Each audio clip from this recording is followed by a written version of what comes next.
지난 한 주 동안 네티즌들의 가장 많은 관심을 받은 화제의 소식은 무엇일까요? 먼저 5위입니다. 가수 박지현 씨가 결혼식 소식을 알려왔는데요. 지난 4일 자신의 트위터를 통해 아내 서명선 씨와 드디어 결혼식을 올린다고 밝혔습니다. 그는 22년째 나를 지켜준 한 여자에게 이제야 결혼식을 선물합니다 라는 글과 함께 행복한 가족 사진을 공개했는데요. VOS 출신인 박지현 씨는 이미 지난 2009년 아내와 아들의 존재를 알렸습니다. 박지현 씨의 소속사는 그가 서명선 씨와 만난 지 22년 만인 오는 4월 중 결혼식을 올릴 것이라고 전했는데요.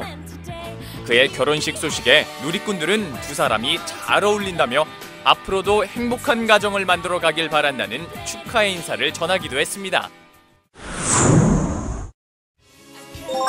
한류그룹 JYJ 멤버 김재중 씨가 악성 댓글을 단 누리꾼을 처벌해달라며 경찰에 수사를 의뢰했는데요. 지난 3일 JYJ의 소속사는 페이스북에 트위터 계정 5개를 언급하며 김재중 씨에 대한 모욕죄로 경찰 사이버 수사대에 신고했다고 알렸습니다. 소속사는 해당 트위터 계정들이 김재중 씨의 가족을 사칭, 김재중 씨에 대한 입에 담지 못할 모욕적인 글들을 작성하고 유포했다고 전했는데요. 이어 악성 댓글을 단 누리꾼과는 합의를 하지 않겠다고 밝혔습니다.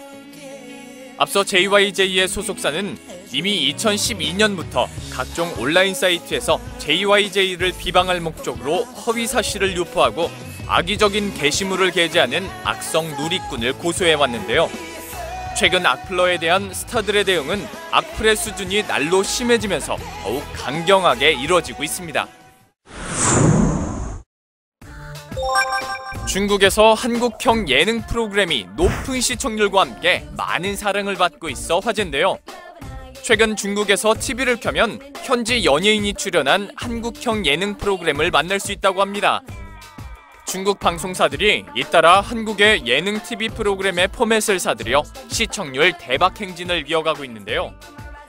지난해 중국 후난이성 TV는 한국 예능 프로그램 나는 가수다의 포맷을 구입, 제작, 방송했으며 현재 후난이성 TV는 우리 결혼했어요와 꽃보다 할배를 포맷으로 프로그램을 제작하고 있습니다. 드라마 리메이크 판권을 제외하고 국내 최초로 프로그램의 포맷을 판매한 것은 2003년 베트남에 수출한 도전 골든벨. 이후 한국 드라마와 예능 등 TV 프로그램 포맷의 수출은 점차 증가하는 추세라고 하죠. 앞으로 더 많은 한국의 TV 예능 프로그램이 전 세계로 수출되길 기대해봅니다. 아역 배우 김세론 양이 사생활 논란에 휩싸였습니다. 최근 한 온라인 게시판에는 올해 중학교 2학년이 된 미성년자 김세론 양이 술과 담배를 한다고 주장하는 글과 사진이 올라와 화제였었는데요.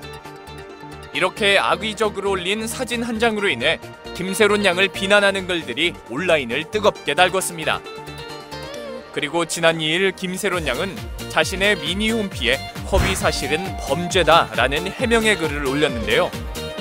그녀의 해명에도 논란이 계속되자 지난 3일 소속사는 보도자료를 통해 김세론 양은 당시 부모님 동행하에 친구 집을 방문했고 문제될 상황은 없었다고 밝혔죠. 결국 확인되지 않은 사실과 사진 한 장을 올린 누리꾼에 의해 김세론 양은 아직 어린 미성년으로는 지울 수 없는 상처를 받았다고 하네요. 배우 공효진 씨가 억대 소송에 휘말렸습니다.